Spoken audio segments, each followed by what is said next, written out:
Bonjour et bienvenue à cette nouvelle capsule de la foi en action. Stéphane, qui est présent ici pour l'équipe pastorale des paroisses de Mascouche.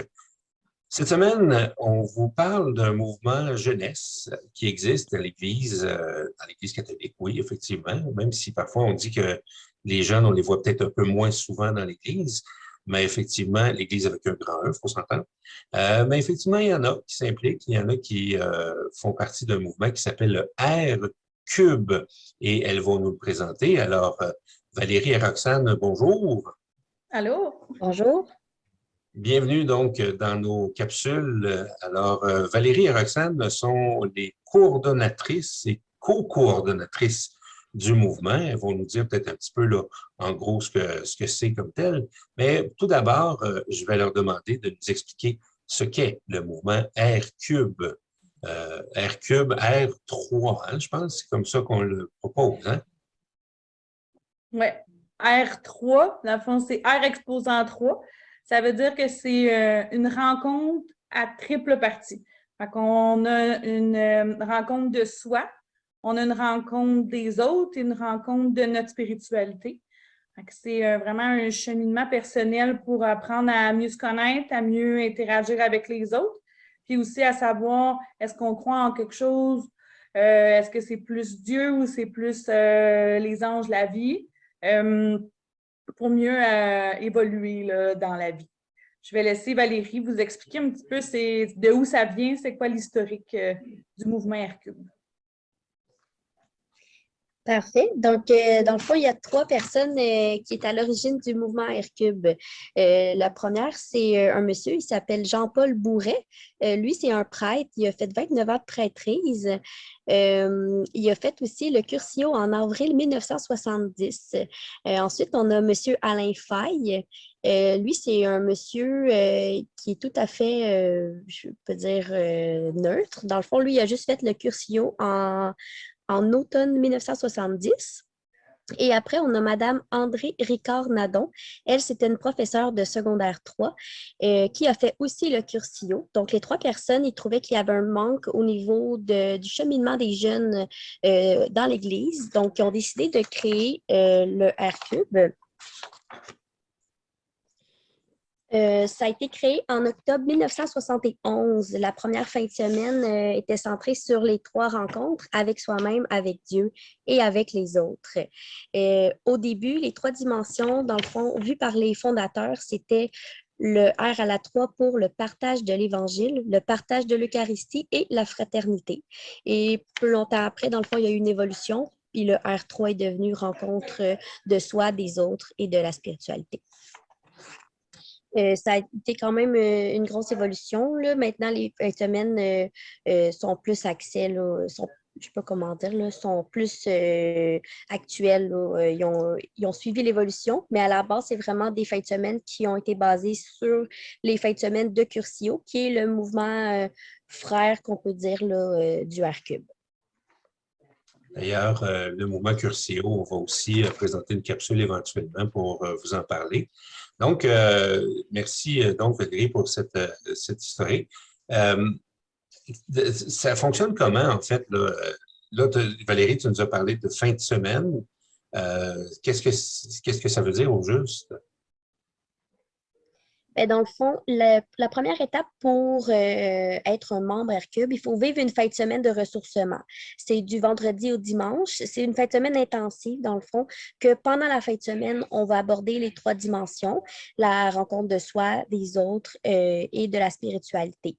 Il y a toute une fin de semaine qui est basée sur ce principe. On essaie de garder des surprises, donc on ne veut pas trop divulguer qu'est-ce qui se passe pendant ces fins de semaine-là, mais le but, c'est vraiment de se laisser aller, de décrocher, puis c'est vraiment une fin de semaine de ressourcement, là, pas de téléphone, pas de monde, pas d'heure. On se laisse guider par les personnes là, qui sont là pour gérer cette fin de semaine-là. Puis, un coup que les personnes ont vécu la fin de semaine de ressourcement, bien, on peut dire qu'ils sont membres du R-Cube. Puis, je vais laisser Roxane là, expliquer après, quand on est membre R-Cube, qu'est-ce qu'on peut faire. Parfait. Il y a deux tranches d'âge dans le R-Cube qu'on a séparées. Alors, le 18-25 ans, fait que des fins de semaine 18-25 ans Et il y a des fins de semaine 26-40 parce qu'on réalise dans le temps que des gens qui ont dans la vingtaine, des fois, ne vivent pas la même chose que la trentaine. Fait que c'est pour être plus précis là, avec les groupes d'âge. Quand on a fait une fin de semaine, c'est l'entrée dans le mouvement, comme Valérie elle a dit. Fait que par la suite, on peut, c'est grandement suggéré, moi je vous le suggère, de cheminer en communauté. Ça veut dire qu'on se rend compte, en ce moment, c'est aux 2 semaines, on se rend compte aux 2 semaines, on a un sujet précis sur quelque chose qui va nous faire évoluer dans la vie et on se pose des questions pour essayer de le mettre dans nos vies d'aujourd'hui, comment on réagit avec tel sujet, comme mettons l'identité. On est qui, où est-ce qu'on s'en va. Fait que ça peut être un petit peu, ça dépend de l'animateur. Puis pour moi, dans le fond, c'est ce qui m'aide le plus les fins de semaine, c'est vraiment un gros recentrement, mais par la suite, c'est de cheminer qui nous aide pour évoluer dans la vie là, tous les jours. En fin de semaine, c'est des moments qui sont très, très intensifs comme tels, mais les réunions par la suite permettent d'étaler ça, de faire que ce soit un peu plus progressif, j'imagine, à ce moment-là. Oui. Valérie, tu voulais ajouter quelque chose? Oui, dans le fond, je voulais rajouter que pendant toute la fin de semaine et aussi les réunions, c'est vraiment basé sur les valeurs chrétiennes là, de la religion catholique. On laisse les gens quand même, on ne veut pas imposer nécessairement la religion, mais c'est quand même il y a la spiritualité qui est là. On n'impose pas de croire en Jésus, en Dieu, mais en même temps, tout est basé sur les paroles de Dieu, de Jésus, je veux dire. On a dans chaque réunion, on oblige d'avoir une prière pour le début de la réunion et d'avoir aussi là, une évangile pour parler de la parole de Dieu, mais on le rapporte toujours relié au thème, relié à sa vie, pour essayer de mieux comprendre qu'est-ce que Jésus a voulu dire dans cette parole, puis de l'amener dans le fond dans notre vie actuelle. C'est bien de spécifier comme tel parce que je pense que, en fait, même si la personne ne se dit pas catholique, vous ne la refusez pas, hein, vous l'accueillez comme membre. Exactement. Puis, il y en a des gens qui se disent vraiment athées, mais que ça vient quand même les rejoindre, là, la partie des autres, puis de soi-même. Puis, avec le cheminement, des fois, c'est pendant une dizaine d'années, ben, ils finissent par dire, ah, ben finalement, je crois en quelque chose, puis ils ont réussi comme à trouver à quoi qu'ils croyaient. Mais c'est tout un processus. C'est pour ça qu'on appelle ça un mouvement, parce que c'est vraiment un processus de cheminement, puis les gens, ils apportent à réfléchir sur à quoi que je crois. Est-ce que je crois en la vie après la mort, juste en l'être humain, en le monde entier, mais peu importe, il y a quand même une parole de la religion catholique qui va peut-être être rejointe avec sa croyance à lui. Les valeurs que ça peut apporter, donc, à chacun, on peut les découvrir comme tel facilement avec l'apport du mouvement comme tel. Et même si aussi on fait partie peut-être d'une autre croyance, il y a de la place quand même malgré tout en sachant que, donc, comme Valérie l'a dit, hein, c'est basé sur les valeurs chrétiennes, qu'il faut accepter que c'est comme ça à ce moment-là. Donc, il y a de la place pour tout le monde. Au sein du mouvement, je sais aussi, je le sais parce que j'y ai participé. Hein, d'ailleurs, je dis à nos auditeurs que moi, j'ai déjà fait partie du mouvement quand j'étais jeune adulte. J'ai même été coordonnateur, donc à la place de ces deux charmantes dames. Et puis ensuite, un peu plus vieux comme prêtre, j'ai été aumônier du mouvement. Fait que c'est sûr que je suis en mesure de savoir certaines choses, mais je sais que le mouvement, donc, c'est aussi des gens qui s'impliquent pour le faire fonctionner, ce mouvement-là. On n'est pas juste nous deux. on est toute une équipe en arrière, je dirais à peu près 10 membres qui organisent les fins de semaine, qui s'assurent que tout fonctionne bien, qu'on a des rencontres. Fait qu'il y a vraiment des petits sous-comités dans le mouvement. Puis on appelle ça, dans le fond, le comité organisateur, le CO. Il y a aussi un animateur spirituel qui n'est pas prêtre, qui pourrait être prêtre, mais il ne l'est pas, qui, dans le fond, nous amène tout le temps le côté plus spirituel pour nous ramener à aujourd'hui aussi, pour évoluer, parce que ça ne se fait pas tout seul, l'évolution au niveau de la spiritualité, là. Puis il y a une personne qui est là aussi pour aider au niveau comme un prêtre, en fait, là, qui s'implique aussi là, à différents moments, différentes choses comme telles. Il y a d'autres il y a d'autres fins de semaine. En fait, il y a un suivi, hein, on peut aller plus loin aussi. Il y a d'autres choses qui sont proposées tout au long du cheminement. C'est pas juste là, rien que la communauté. Je pense qu'il y a d'autres possibilités d'implication aussi, comme telle à travers le mouvement. Ben oui, c'est ça, comme on disait, il y a la communauté qui a des réunions là, à peu près aux 2 semaines. Mais aussi, ça, il y a toutes les fins de semaine qui ont durant l'année. Il y a aussi une fin de semaine qu'on appelle le second regard, qui est après 1 an de cheminement qu'on peut faire là, pour aller encore plus loin. Puis, il y a aussi plein d'organisations, surtout des moyens de financement qu'on organise pour ramasser des dons, parce que les fins de semaine, on les essaie de les offrir à moindre coût pour les participants. Mais ça coûte quand même beaucoup des sous, puis on essaie d'avoir des fonds là, pour que ça reste quand même moins cher là, pour les participants, pour les fins de semaine. Donc, à chaque année, là, on organise différents moyens de financement là, à ce niveau-là. Ça nous prend toujours des gens pour nous aider là, à organiser ça. Puis c'est toujours des journées là, de plaisir parce qu'on rencontre des gens, puis on peut être en groupe là, pour ramasser des dons. Ça s'adresse plus spécifiquement aux gens de la région de la Naudière, hein, j'imagine, par rapport à nous. Pour les autres qui nous écouteraient en dehors de notre région, il faudrait vérifier dans votre diocèse si il existe quelque chose de semblable. Il peut y avoir du Hercube ou encore la flambée, qui est un peu le même phénomène, la même chose, mais donc dans d'autres régions comme telles. Là, pour le moment, vous êtes à peu près, au moment où on se parle, on enregistre en décembre 2022. Il y a combien de personnes à peu près qui cheminent présentement et à quel endroit? Ben, c'est difficile à dire le nombre de personnes parce qu'il n'y a comme pas d'obligation de cheminement, mais je dirais qu'on est à peu près peut-être une cinquantaine là, de membres actifs là, qu'on voit aux réunions, qu'on se rencontre. Mais il y a toujours des membres qui sont sur notre Facebook, qui sont quand même là, ils nous communiquent quand même.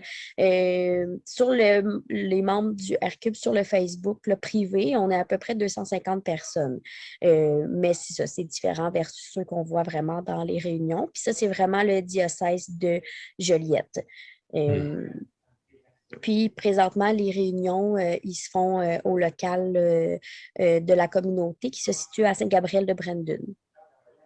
OK. Pour le bénéfice des personnes qui nous écoutent et qui se posent la question maintenant un peu, ça donne quoi en fait là, de faire ça, ces fins de semaine-là, puis ce cheminement-là? Qu'est-ce que vous pourriez répondre à nos auditeurs sur cette question-là? Mais moi, je peux y aller. Moi, ce que ça m'a... Moi, dans le fond, je suis dans le mouvement depuis que j'ai 14 ans.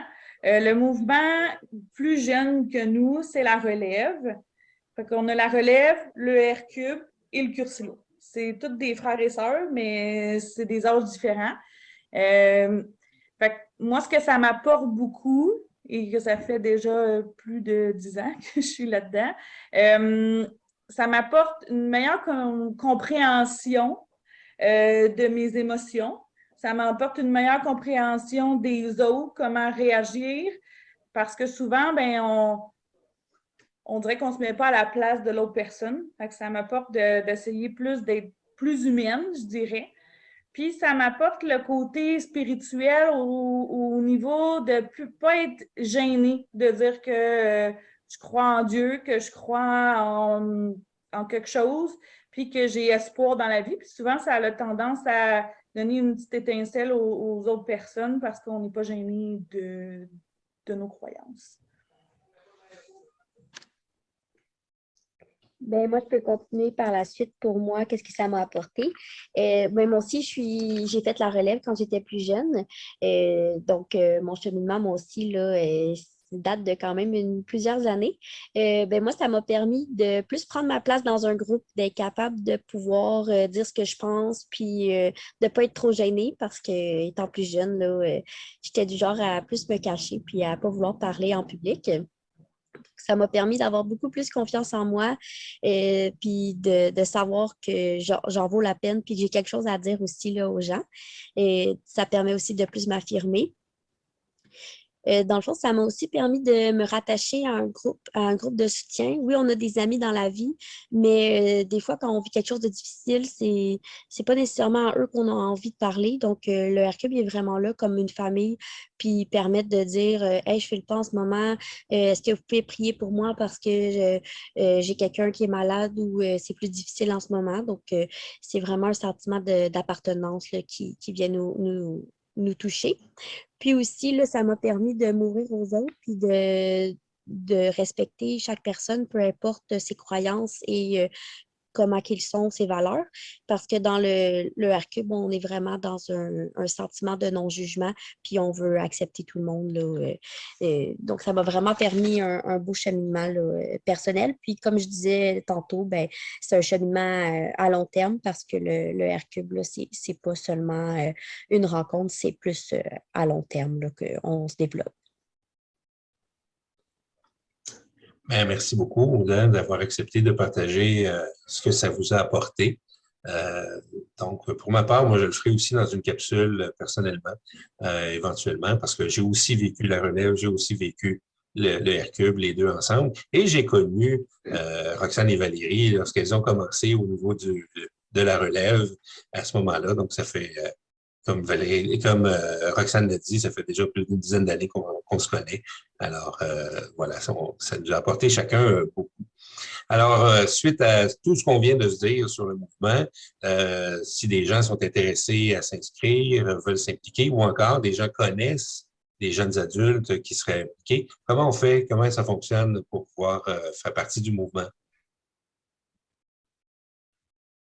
Au fond, on a une page Facebook qui est RCUB de Joliette, qui est une page publique que les gens peuvent aller écrire en message privé, puis nous, on le reçoit dans nos Facebook, comme on va pouvoir répondre. Je vous dirais que c'est le plus facile parce que des fois, les gens, comme coordonnateurs, des fois, ça change avec le temps. Fait que même si je donne mon numéro de téléphone, on ne sait pas, dans 5 ans, ce ne sera peut-être pas moi. Fait que ça serait le plus facile. Sinon, si vous connaissez quelqu'un qui connaît le mouvement, là, de bouche à oreille, on va trouver là, comment s'inscrire, là, ça c'est sûr. Ben, sinon, il y a sur le site Internet du mouvement Le Curcio, il y a aussi les coordonnées là, pour les membres du RCUB là, dans ce site Internet-là. Comme Valérie le disait aussi, bon, c'est sûr que pour vivre la fin de semaine, il y a des frais, ils s'arrangent pour pouvoir garder ça le plus bas possible. Et que aussi, oui, on disait que là, il y a une communauté de cheminement, mais dans le temps aussi, ça peut aussi changer éventuellement pour pouvoir mieux servir tous ceux et celles qui s'impliqueront comme tels. Alors, donc voilà un peu ce qu'on voulait présenter pour le mouvement RCUB. Valérie, Roxane, est-ce qu'il y a autre chose que vous voulez mentionner à nos auditeurs aujourd'hui?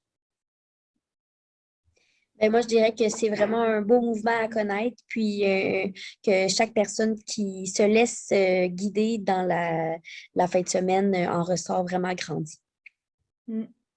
Ça vaut la peine de vivre ça une fois dans notre vie, de nous laisser la chance, puis d'après ça, juger de ce que vous en faites.